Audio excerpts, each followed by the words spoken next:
So I'm going to take this opportunity to introduce you to my amazing model, Mama Kay. But just so you know, to have hair like this in your 70s, you have to be born and raised in Texas. It's a skill. So I always start my consultation by asking, what bothers you? Now, before you answer, you need to know that this is the sneaky part. So as patients are telling me what bothers them, I'm listening to that because that's a very important part of that consult. But I'm also watching how their face is animated, what are the asymmetries that exist, and what may be really causing them to sense that sign of aging that they might not be seeing, but it's leading to the issue that bothers them. So with that said, what bothers you? I would say getting older. I do not like the fact that there are many, many wrinkles. And what can you do about the wrinkles around your eyes, your lips, and your face?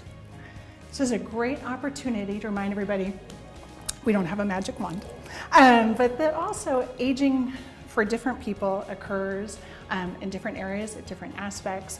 So what works for your girlfriend may not be the best option for you. So when I start the consultation, the first place I start is on the outside. So we look at how does the skin appear. So I'm looking for browns and reds and any modeling that we can quickly address with some mild lasers or even possibly skin peels or even products. Now Mama has beautiful skin, so she was absolutely blessed. So I'm going to quickly move past that because she has had some IPL treatments. I don't think I'm divulging too much to take away a little of the redness in her face over the years, but doesn't have a lot of problems with brown blotches or sunspots. Then I start looking at skin texture. Skin texture is directly affected by our sun exposure history. So we see a lot of crinkles and wrinkles of people that have had a lot of sun exposure as their elastic and collagen fibers give out. We see a little bit of that on Mama Kay, but not a lot. It wouldn't be an area that I would tell her to address right away, but it may be something where you start working on with some great products.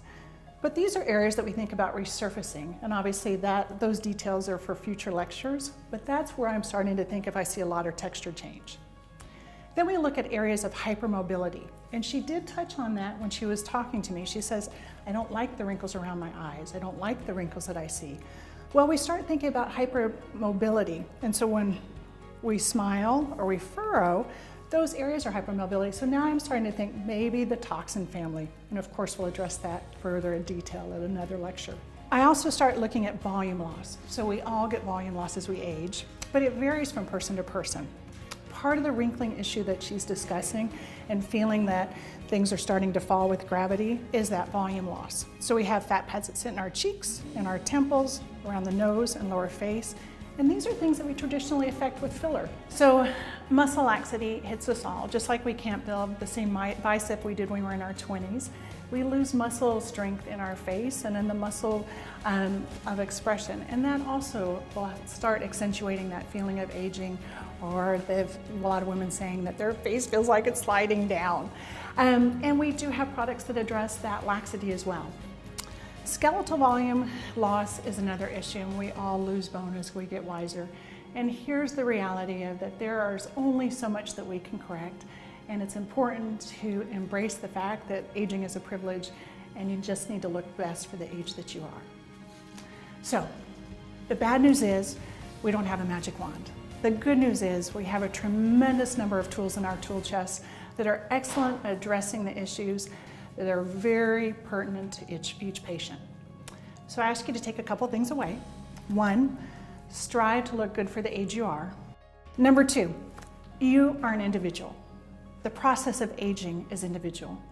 And the process of how you address your issues should be individual as well. And number three, involve a trusted professional. My greatest hope is that the process of aging goes on for a long time for you. And during that time, we can address the issues that bother you the most and let your best self emerge.